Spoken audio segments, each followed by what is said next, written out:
오늘 우리에게 주신 하나님의 말씀 구약 성경 욥기 1장 20절에서 22절 말씀입니다. 욥기 1장 20절에서 22절 말씀 제가 봉독해 드리겠습니다. 욥이 일어나 겉옷을 찢고 머리털을 밀고 땅에 엎드려 예배하며 이르되 내가 모태에서 알몸으로 나왔사온즉 또한 알몸이 그리로 돌아가올지라. 주신 이도 여호와시오 거두신 이도 여호와시오니 여호와의 이름이 찬송을 받으실지니이다 하고 이 모든 일에 욥이 범죄하지 아니하고 하나님을 향하여 원망하지 아니하니라. 아멘. 우리가 살고 있는 이 땅에는 참 없었으면 좋겠다 싶은 것들이 참 많은 것 같습니다. 예를 들면 질병이나 죽음, 또 기근, 전쟁, 또 최근 하와이 섬에 나타난 화재, 그런 것 같은 것들입니다. 이 모든 것이 우리에게 상관없는 일이고 우리의 인생에서 일어나지 않았으면 얼마나 좋을까요? 평범한 우리의 일상에 이런 문제들이 생겨나면 평온했던 우리의 일상은 혼돈과 슬픔, 고통과 아픔으로 휩싸이게 됩니다.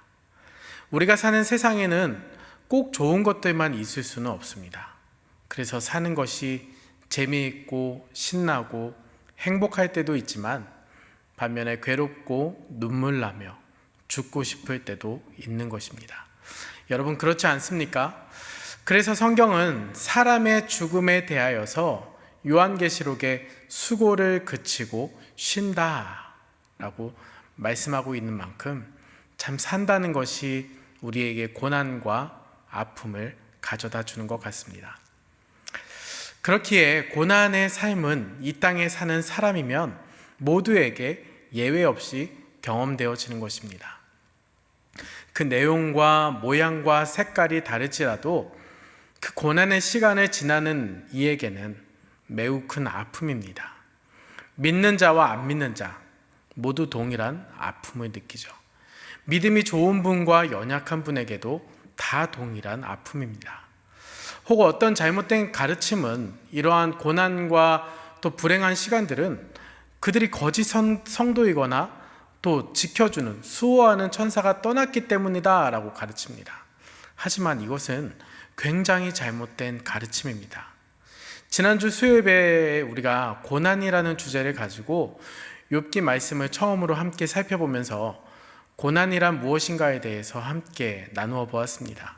우리는 하나님 앞에서 순전한 사람 욥, 그리고 정직하고 악에서 떠난 사람 욥, 이 욥이 말로 다 할 수 없는 고난을 당하는 사건을 바라보면서 그리스도인들도 고난을 당한다라는 것을 배웠습니다. 이 고난은 예고 없이 갑자기 찾아옵니다. 그리고 단 한 번의 사건으로 끝나지 않고 지속적으로 연속적인 성격을 가지고 있음을 우리가 살펴보았습니다. 그렇다면 고난을 당할 때 우리는 어떻게 해야 될까?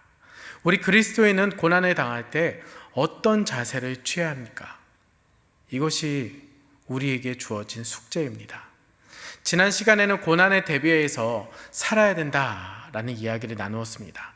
고난에 대비한 신앙의 훈련을 쌓고 그럴 때 고난이 엄습할 때 우리가 그 고난을 감당할 수 있음을 살펴보았습니다.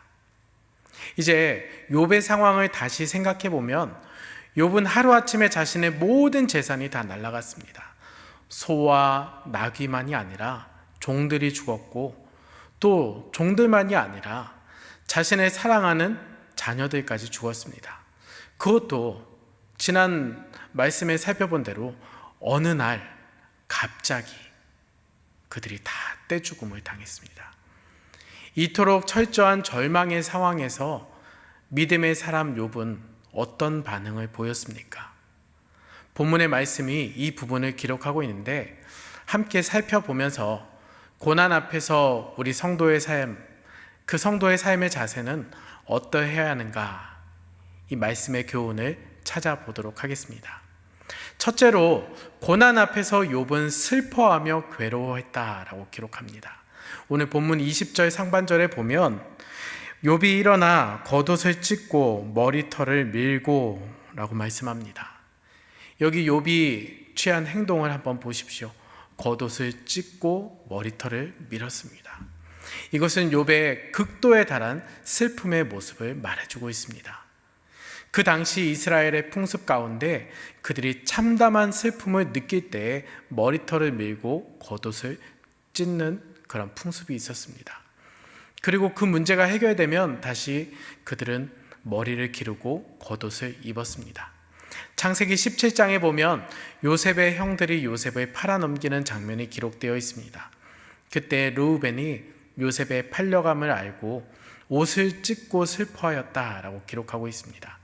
또 열왕기상 21장에도 아하방이 엘리야가 하나님의 심판으로 인해서 그의 멸망을 예언했을 때 그 악한 왕 아합조차 그 소리를 듣고 옷을 찢으며 슬퍼했다라고 기록합니다. 그뿐만이 아닙니다. 예수님께서도 우셨다라는 기록이 성경에 몇 번이나 소개되어 있습니다. 주님은 나사로가 죽었을 때 그 무덤에 이르러 사랑하는 친구의 죽음을 슬퍼하시고 우셨습니다. 요한복음 11장 35절 말씀에 예수께서 눈물을 흘리시더라 라고 분명하게 기록하고 있습니다. 이뿐만 아니라 예수님은 예루살렘 도성의 멸망을 눈앞에서 보시면서 슬퍼하셨다라고 기록합니다. 여러분 잘 아는 사무엘의 어머니 한나가 기도했던 모습 기억하고 계시지 않습니까? 한나는 자식을 낳지 못했습니다. 자식이 없는 것도 참 괴로웠는데 자신이 남편인 엘가나의 두 번째 부인 분인나로 인해서 한나는 마음이 더욱 괴로웠습니다. 그때 했던 한나의 행동을 사무엘상 1장 7절에서는 이렇게 기록하고 있습니다. 여호와의 집에 올라갈 때마다 남편이 같이 올라갔는데 분인나가 그를 격분시킴으로 그가 울고 먹지 아니하였다라고 기록합니다. 또 한 명의 인물을 살펴보면 느헤미야는 조국의 안타까운 절망적인 상황 앞에서 슬퍼하며 통곡했다라고 기록합니다. 성경에 나오는 하나님의 사람들 역시 슬퍼했습니다. 슬픔은 믿음 없는 자의 모습이 아니라 고난 앞에 선 인간의 당연한 반응인 것입니다. 인간은 절망적인 고난 앞에 이르렀을 때 슬퍼하며 괴로워할 수밖에 없는 나약한 존재입니다. 그래서 우리는 위로가 필요한 사람들이죠. 보살핌이 필요한 사람들입니다. 하나님께서 우리에게 눈물을 허락하신 이유, 그 슬픔은 인간이 고난 앞에서 표현할 수 있는 하나님께서 주신 감정이기 때문입니다. 성경은 우리가 고난 중에 슬퍼하며 괴로워하는 그 자체를 결코 정죄하거나 불신앙이다라고 말하지 않습니다. 인간이기에 슬퍼할 수밖에 없고 괴로워할 수밖에 없는 것입니다. 우리가 슬퍼하는 것은 그곳에 고난이 있다는 것을 표현하고 있는 것입니다. 사랑하는 성도 여러분, 어느 날 갑자기 찾아온 아픔과 고난, 고통으로 여러분의 캄캄한 절망 가운데 절망의 밤이 여러분에게 찾아왔다라면, 그리고 그 가운데 슬픔을 견디지 못하겠고 괴로워서 고통스러워서 그 자리에 어찌 해야 될지 모른다라면 여러분 슬퍼하십시오. 눈물이 날 때는 울어야 합니다. 그리고 통곡하십시오. 이 슬픔이 나약하거나 나의 믿음 없음으로 생각해서 억지로 그것을 숨기려고 감추려고 하지 마십시오. 괜찮지 않은데 괜찮은 척 하지 마시기 바랍니다. 성경은 결코 우리의 슬퍼함을 정죄하지 않습니다. 비웃지도 않습니다. 더욱이 믿음 없는 자라고 우리를 책망하지도 않습니다. 슬퍼한다는 것은 내가 아직 고난 중에 있지만 무너지지 않았다라는 것을 표현하고 말해주고 있는 것입니다. 슬픔은 담아두는 것이 아니라 여러분 쏟아내는 것입니다. 슬픔을 내 안에 삭히지 마시고 다 쏟아내시기 바랍니다. 계속해서 고난 앞에 선 욥의 행동을 바라보면 둘째로 고난 앞에서 욥은 여호와를 찾았다라고 기록합니다. 욥기 20장 1장 20절 말씀 하반절 말씀에 보면 땅에 엎드려 경배하며 라고 말씀합니다. 욥은 인생의 고난의 밤이 찾아왔을 때 그 고통의 눈물을 흘리며 땅에 엎드려졌습니다. 욥이 땅에 엎드렸다라는 것은 슬픔을 견디지 못한 또 다른 표현이기도 하겠습니다. 그런데 욥은 고난을 슬퍼하는 자리에만 머물러 있지 않았습니다. 욥은 땅에 엎드려 어떻게 했습니까? 경배했습니다. 혼자서는 감당할 수 없는 아픔과 절망의 자리에서 그의 마음이 여호와를 향하여 엎드린 것입니다. 그의 시선이 다른 것이 아니라 여호와 하나님을 향한 것입니다. 절망 가운데서 여호와를 찾고 있는 것입니다. 이것이 고난을 맞고 있는 욥의 모습입니다. 슬픔 가운데 이 슬픔을 누구에게 쏟아내야 될지 욥은 분명하게 알고 있었습니다. 이것이 바로 신앙인의 슬픔의 자세입니다. 그런데 우리의 모습을 보면 때로는 그렇지 못한 것 같죠. 이것이 우리의 연약함인데 정말 우리가 하나님만을 쳐다보아야 될 그 시간에 하나님을 보지 않는 것입니다. 보통 위기 가운데 놓이게 되면 우리는 어떻게 합니까? 먼저 내가 방법을 찾습니다. 사람을 찾습니다. 인맥을 동원합니다. 때로는 낙담하고 슬퍼하면서 애곡합니다.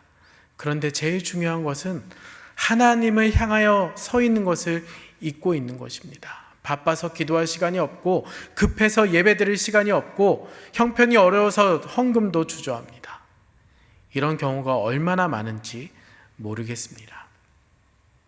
생각해보면 그렇습니다. 하나님 없는 사람들에게는 이 방법이 최선인 것이죠. 아니, 이렇게 하는 것 외에는 다른 방법이 없습니다. 그러나 우리 그리스도인들, 우리 성도들은 그렇지 않습니다.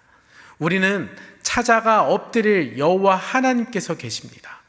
우리의 슬픈 가슴을 받아주시고 이해하시고 맞아주시는 여호와 하나님이 계십니다. 사랑하는 성도 여러분, 지금 여러분의 삶이 캄캄한 절망의 밤중에 계십니까? 무엇을 어떻게 해야 될지를 모르겠고 가슴이 터질 것 같습니까? 마치 별빛도 없는 캄캄한 바다에서 방향을 잃어버린 채 그저 파도에 이리저리 떠밀리는 듯한 참담한 상황 가운데 계십니까? 내 인생은 이제 이렇게 끝나는구나. 나는 참 불쌍한 사람이다. 기구한 운명이다. 이렇게 생각하면서 낙담 중에 계시진 않습니까? 그러나 여러분, 포기하시지 마십시오. 절망하지 마십시오. 지금 바로 이 시간이 여러분이 여호와 하나님을 찾을 시간입니다. 슬픔과 절망의 가슴을 끌어안고 여호와 하나님 앞에 엎드리십시오. 여러분, 결코 혼자가 아닙니다. 그 슬픔을 받아주실 여호와 하나님이 함께 계십니다. 그리스도인이 분명 하나님의 사람이라면 여호와 하나님 앞에 엎드려져야 됩니다.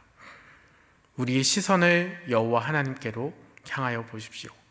그곳에 영원히 죽지 않고 살아 역사하시는, 영존하시는 우리의 아버지 하나님께서 계십니다. 그분은 전능하시고 영원하신 여호와 하나님, 그 하나님께서 우리를 지켜주십니다. 우리를 향하여 놀라운 일을 베풀어 주실 것입니다. 그렇기에 이 하나님을 바라보는 것이 고난을 맞는 성도의 자세인 것입니다. 찬양의 가사 제가 한번 읊어드리겠습니다.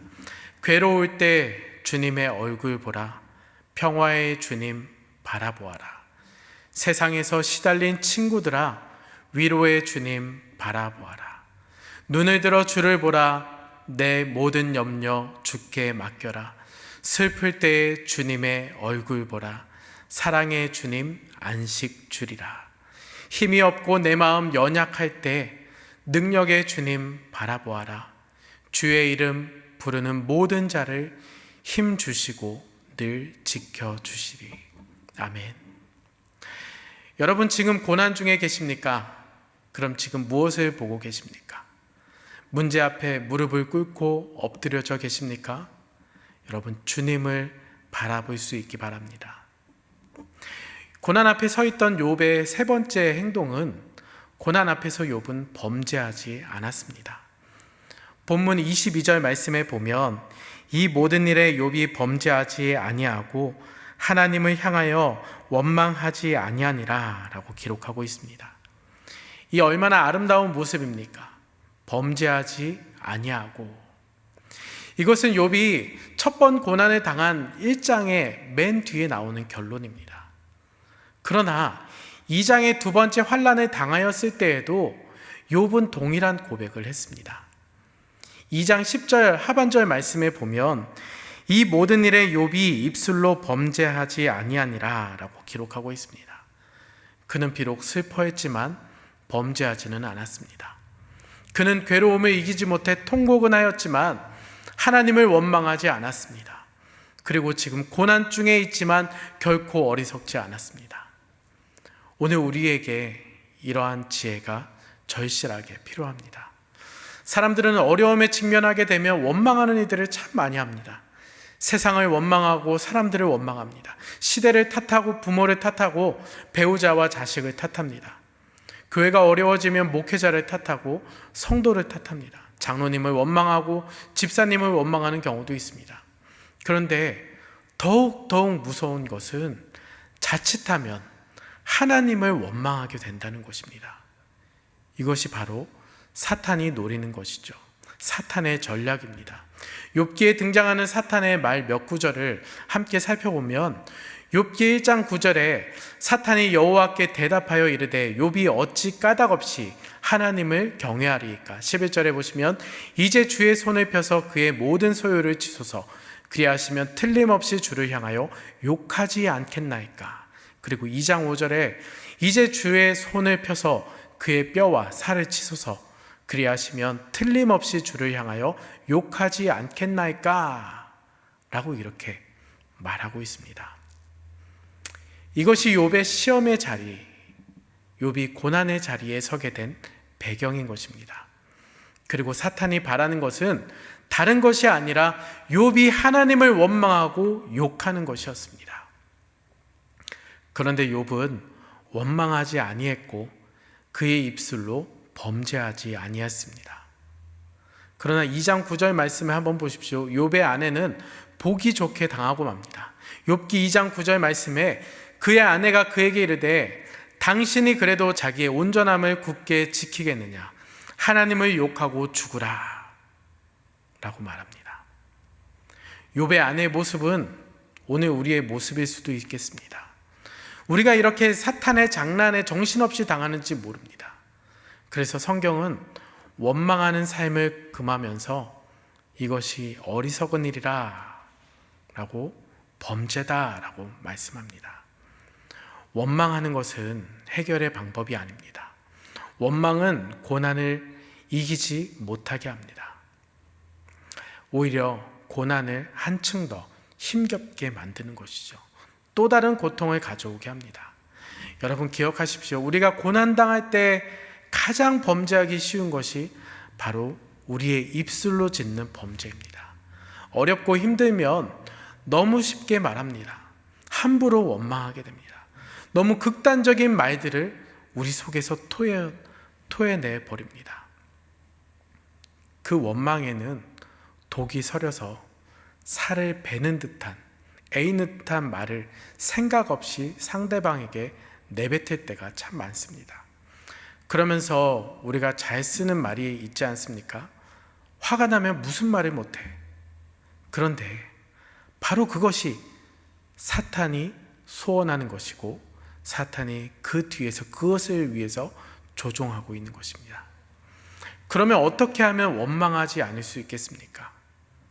다른 것이 아니라 여호와 하나님의 주권을 인정하는 것입니다.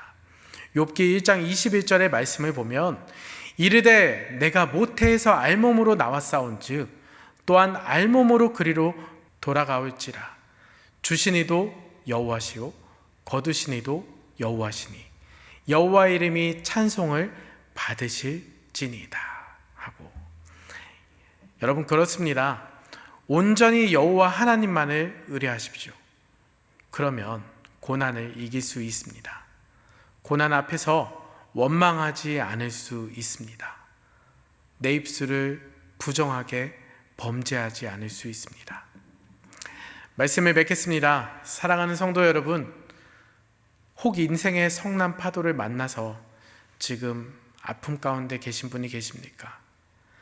욥처럼 어느 날 갑자기 찾아온 고난 앞에 서 계십니까? 여러분, 그렇다면 슬프거든 슬퍼하십시오. 눈물을 흘리고 싶거든 눈물을 흘리십시오. 내 속에 분노가 치밀어 올라오거든 여러분 분노하십시오. 그러나 거기까지입니다. 그 엎드린 자리에서 다른 것이 아니라 하나님을 바라보십시오. 그리고 하나님 앞에 범죄하지 마십시오. 계속해서 우리가 이 욥의 고난을 통해서, 이 수요 예배 시간을 통해서 고난 앞에서 우리가 어떠한 삶을 살아야 될 건지, 어떻게 서 있어야 할지 말씀의 교훈을 찾아보도록 하겠습니다. 오늘도 고난 가운데 나온 사랑하는 성도 여러분, 오늘 말씀을 마치면서 다윗이 고난 가운데 있을 때 하나님을 향하여 고백했던 말씀 제가 읽어드리고 말씀을 마치도록 하겠습니다. 시편 141편 3절의 말씀에 여호와여 내 입에 파수꾼을 세우시고 내 입술의 문을 지키소서. 그리고 71편 14절에 나는 항상 소망을 품고 주를 더욱 찬송하리이다. 아멘.